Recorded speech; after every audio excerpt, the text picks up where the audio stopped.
Douglas, Douglas Bickford, 15 June 21. It's 7 a.m. here in Klamath Falls, Oregon, my hometown. Never, never give up, and your attitude determines your direction. And I'd rather be hated for who I am than loved for who I am not. That's me, okay? Now, here's what I'm doing on YouTube. I'm teaching self-esteem because I believe it's been trained out of us. And I get all my concepts, everything I get, I'm getting from a doctor of psychology. She's a psychiatrist, folks. She has a doctorate in psychology. So she went to a school between 8 and 10 years to learn the brain. Okay. So she knows what she's talking about. And her name is Susanna McMahon, Dr. Susanna McMahon. And her book, The Portable Therapist, is in a link in the description of this video. Okay. So get the book, folks. But here's the one most important concept in the book. It's called mirror therapy.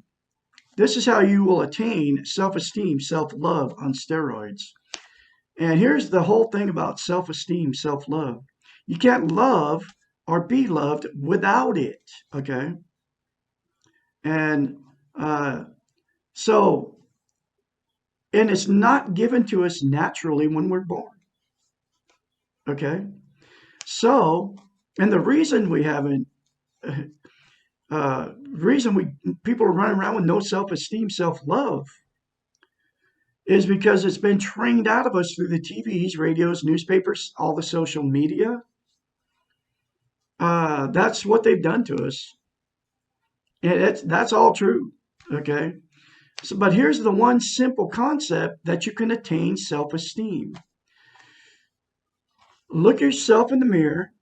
It's called mirror therapy. Look at yourself in the mirror and say, I love you. And say it every day. The very first time you're going to say it, when you say it, it's going to be very uncomfortable. You're in front of the mirror every day. Most people are. I'll say 100% of people look in the mirror every day. All you got to do is say, I love you. And then say, I love my inner child. I'm going to nurture and take care of my inner child. Those two things. And if you say those two things in the mirror every day, and just keep doing it, no matter what, the way it makes you feel, just keep doing it. You will attain self-esteem, self-love. Then you will you will be able to have a healthy relationship, romantic relationship, or any relationship with anybody else. Okay? Because people are running around because we're being taught through the faulty training model, through the TVs, radios, newspapers, social media, that you have to love somebody before you ever love yourself. That's exactly what's going on with all the media. Okay? It doesn't matter where it comes from, Facebook, YouTube, TikTok, okay? And it's in the way it is, I don't know why it is this way, But before you can ever get in a healthy relationship and love somebody else, uh, you have to have you have to love yourself first. That's the way it is. It's not in my control to question why it is that way, but that's the way we were made. And nobody knows that one simple concept. And we all have an inner child, so you have to include your inner child. Because the thing about the inner child is it never progresses past the age of 2 years old inside of you. You grow up to be an adult, but your inner child stays at the 2 year old level. So you got a screaming 2 year old, you're waging war against this little kid inside of you that nobody knows about and is controlling all your emotions. It won't let you control your own emotions until you nurture it and say, I love you to your inner child. You don't have to say it. You don't even have to say the stuff in the mirror. But it helps to say it in the mirror, like, because mirror therapy is very, very powerful. And it works. Okay. I had no self esteem when I opened up this book and started reading it. None, zip. And then the very first time I looked at myself in the mirror and said, I love you, it was like I had to force myself to do it because I didn't believe it. And most of you don't love yourselves either. I've had people say to me, I hate mirrors. I had this girl say it to me the other day. That was in grocery outlet in Klamath Falls, Oregon, because she's been married twice or three times or something. And I don't know how we got on the subject, but I started telling her a little bit about my story, and she's a young kid.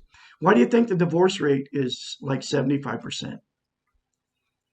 Because no, people don't have self-esteem, so you attract exactly, if you don't have self-esteem, you attract somebody with no self-esteem.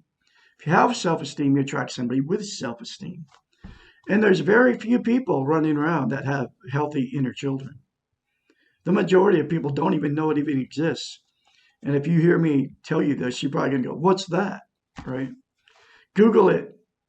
But it's all explained in the book, The Portable Therapist. So you need to get the book and read it.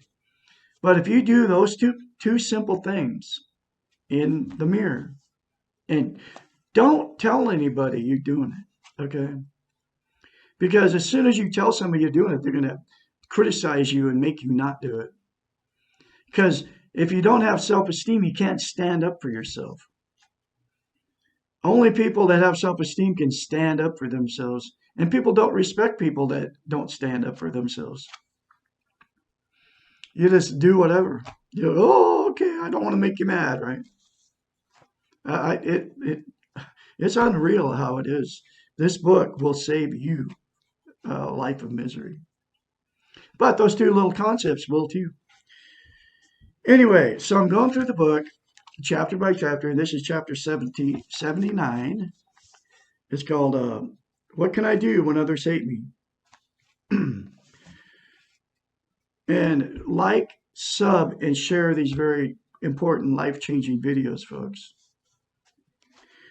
This question is in many ways the converse of the previous one, because the last one was, last chapter was, why do I hate? This one's, what can I do when others hate me?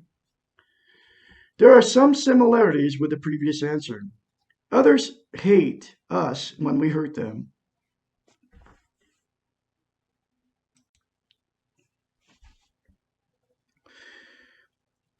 Others hate us when we hurt them, withhold something they need or want from them, inflict pain upon them, and victimize them. People tend to hate us when they perceive us as evil or ignorant or sick.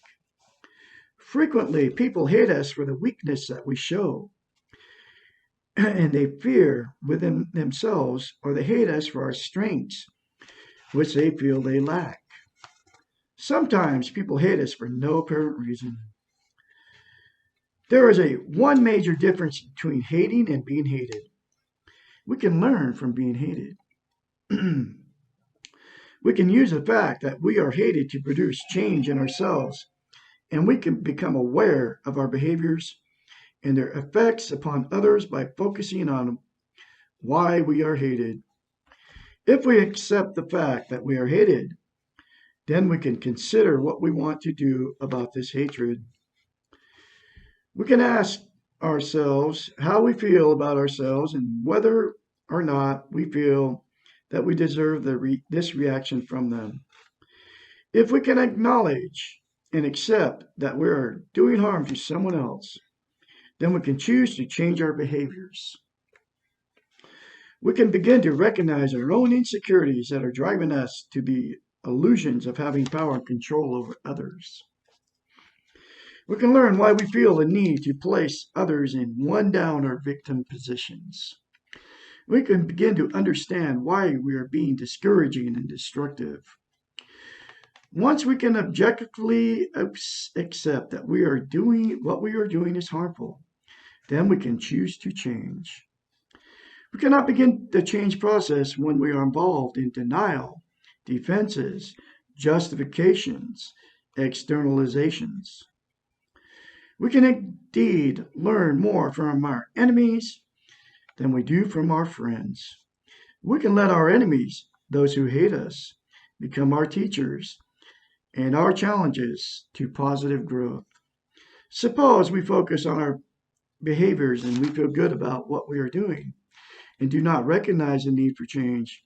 In this case, we feel that we do not deserve the hatred and there is nothing that we can learn from it.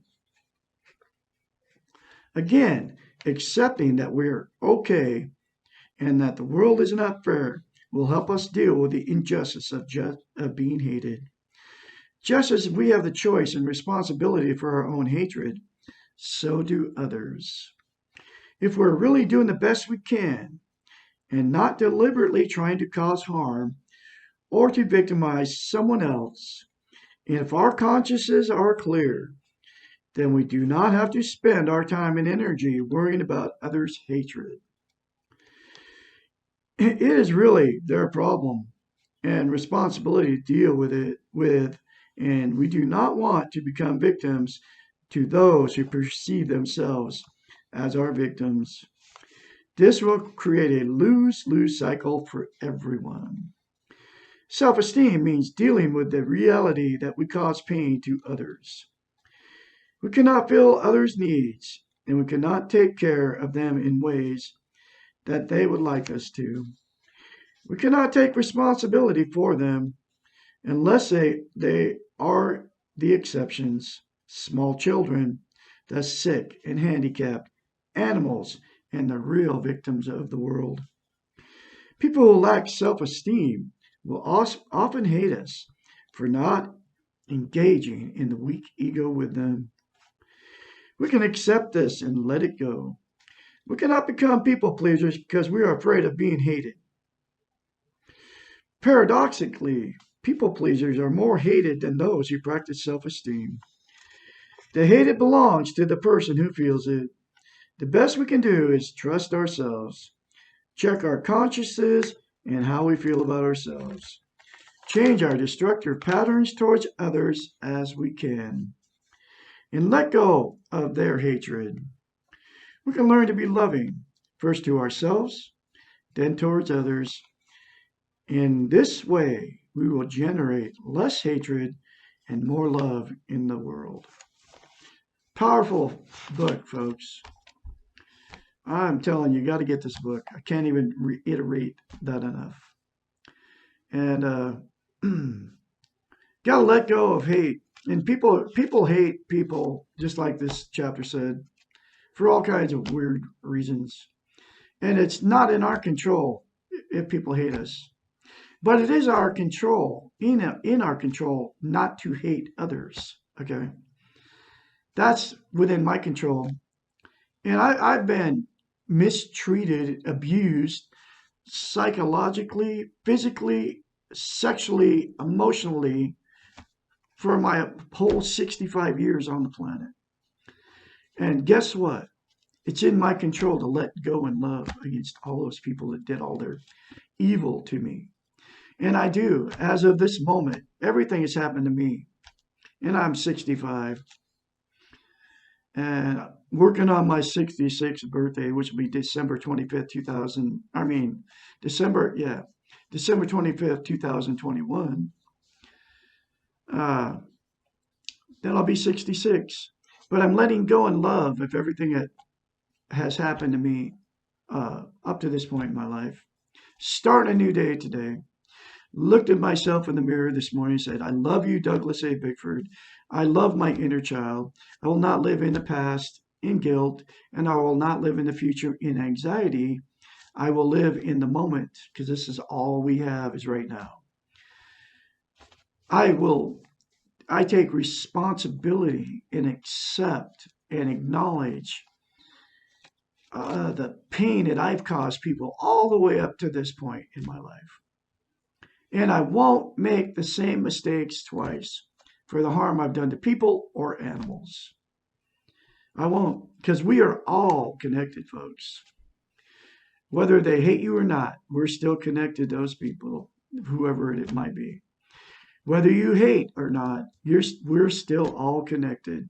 But you can change your attitude. That's in your control. And the first thing you can do is look at yourself in the mirror and say, I love you, and quit punishing yourself. Quit abusing yourself.